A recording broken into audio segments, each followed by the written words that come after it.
de volta com Manhã da Piedade. Você tem algum pedido de oração à Nossa Senhora da Piedade? Alguma sugestão? Nesse tempo a gente está de home office e nosso WhatsApp então não está funcionando. Manda para o nosso Instagram, @Manhã da Piedade. Manda DM, manda sugestão, manda pedido de oração, tudo que você quiser e a gente vai te responder. Agora é hora do YouCat. O quadro sempre vai trazer um tema ligado à nossa igreja e você poderá saber quais são as diretrizes da nossa doutrina sobre diversos temas da nossa fé. Então vamos conferir?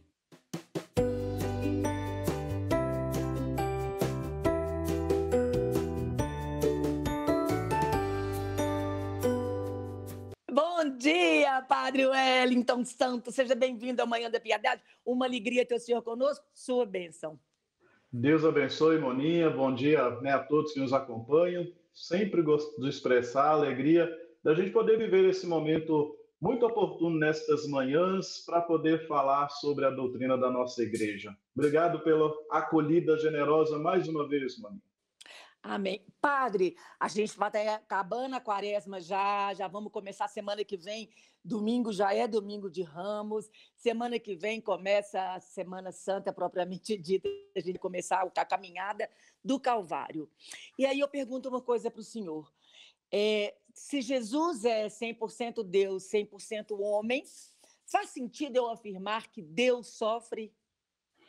Olha, essa pergunta, com esse contexto dado, ela toma uma outra iluminação. A gente consegue responder, né, este caminho, porque assim, o sofrimento ele é contingencial, está ligado a limitações, né? A gente sofre quando a gente chega e enfrenta um limite nosso. Deus é pleno, Deus é perfeito, Deus é eterno, Deus é universal, não está preso a essas contingências. Mas, como, né, bem lembrou, Moninha, nós vamos responder e nós vamos refletir essa pergunta nesse horizonte próximo já. Nós vamos viver a grande semana, né, a Semana Santa, do mistério da condenação, paixão, morte e ressurreição de Jesus. E ali a gente vai encontrar este sentido, né, para nós podermos falar que Deus sofre. Deus, na verdade, vai apontar em Jesus Cristo uma compreensão do sofrimento que nós passamos. A cruz de Jesus, esse momento, né, de tamanha dor, né, um dos momentos em que a gente pode dizer assim, olha, a forma mais vergonhosa, a forma mais severa daquele tempo, que era a cruz, ela vai apontar e vai mostrar para a experiência que faz Jesus do sofrimento, para poder ligar ao sofrimento que nós enfrentamos na nossa vida. Sofrimento é essa contingência que nós enfrentamos na nossa história. Então, podemos dizer que Deus sofre nessa perspectiva deste mistério de amor que é a redenção, da paixão, morte e ressurreição de Jesus. Jesus sofreu o maior sofrimento, que é a cruz.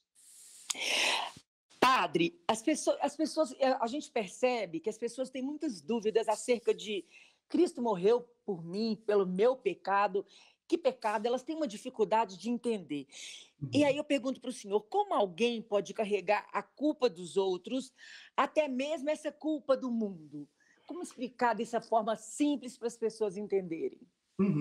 É uma dimensão bonita, porque assim, a gente, nas nossas relações que a gente vai estabelecendo, se a gente de fato experimenta um amor muito grande pelas pessoas, a gente acaba carregando os sofrimentos dela, e se a gente tem um pouco de sensibilidade, a gente vai sofrer pelas questões do mundo, então a gente vai carregar a culpa do mundo. Aí eu entender isso é a gente fazer aquele caminho que Jesus propõe. Olha, renunciar, né, à sua própria cruz, tomar a cruz de Jesus para a gente ter um sentido completamente novo. Vai ter a mesma realidade de sofrimento, mas não o sofrimento que vai ser opressivo na nossa vida. Vai ser aquele sofrimento que vai nos apontar para um caminho de libertação, porque a cruz de Jesus ela é só passagem para a gente poder experimentar a grande alegria da ressurreição. Então, olha, carregar a cruz, né, entender assim, olha, carregar a culpa dos outros, a culpa do mundo, é dentro dessa perspectiva. Quando nós assumimos a cruz de Cristo na nossa vida. Porque se a gente for carregar a cruz dos outros, e muita gente faz essa experiência de verdade. E a culpa do mundo, né? Se a gente pensasse, olha, tudo que está acontecendo, as questões ambientais, políticas, todo o cenário de sofrimento que a gente vê em questão de mundo, carregar isso só por eles vai ser um sofrimento sem tamanho.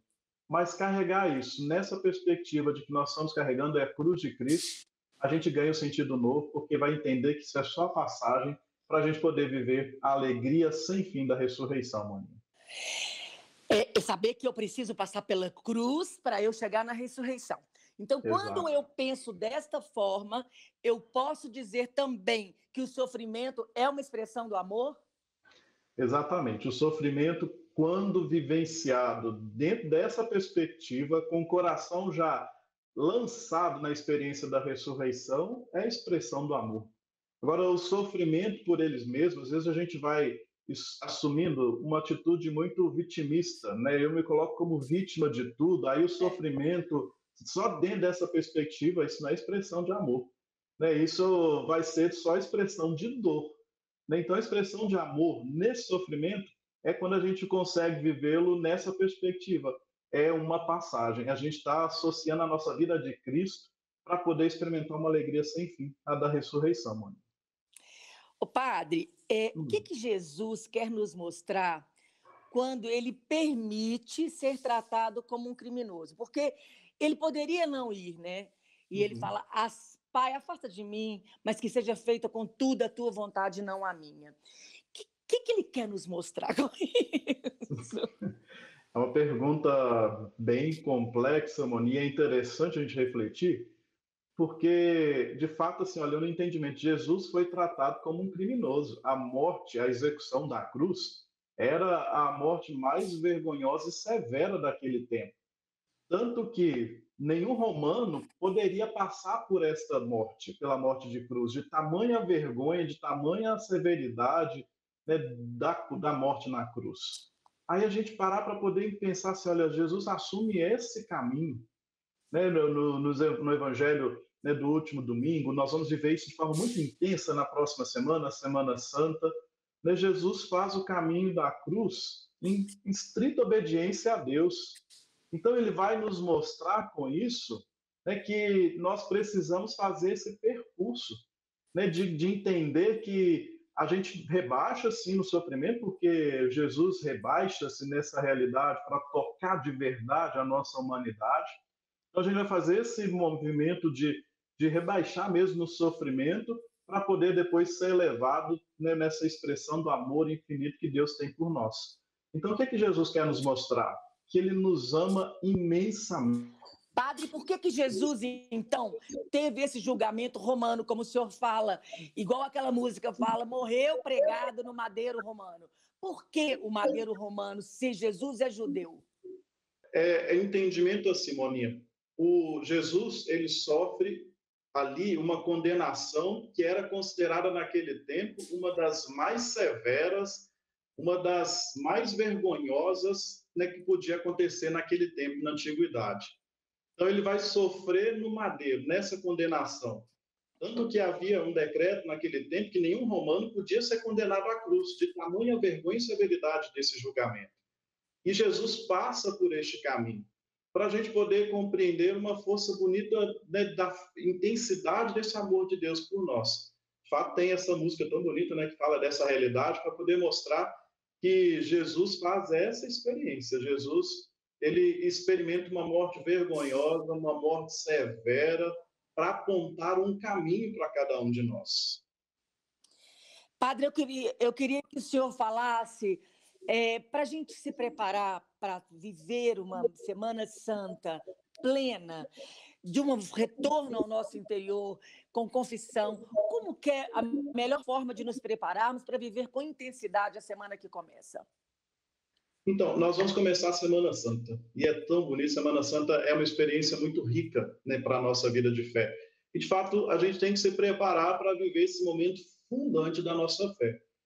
Nós estamos vivendo tempos difíceis, né, com relação à pandemia, com tudo que isso tem implicado na nossa vida, mas uma preparação muito adequada passava por uma confissão, né, muito bem feita. Preparar o coração para poder eliminar aí, né, todas as marcas de pecado que existem em nós, né, as indiferenças que a gente vai cultivando, tanto que as pessoas, né, todos os anos cumprem, acho bonito isso, procuram a confissão, os mutirões de confissões, né, porque precisa preparar-se para a Páscoa. A gente sabe da dificuldade agora deste tempo.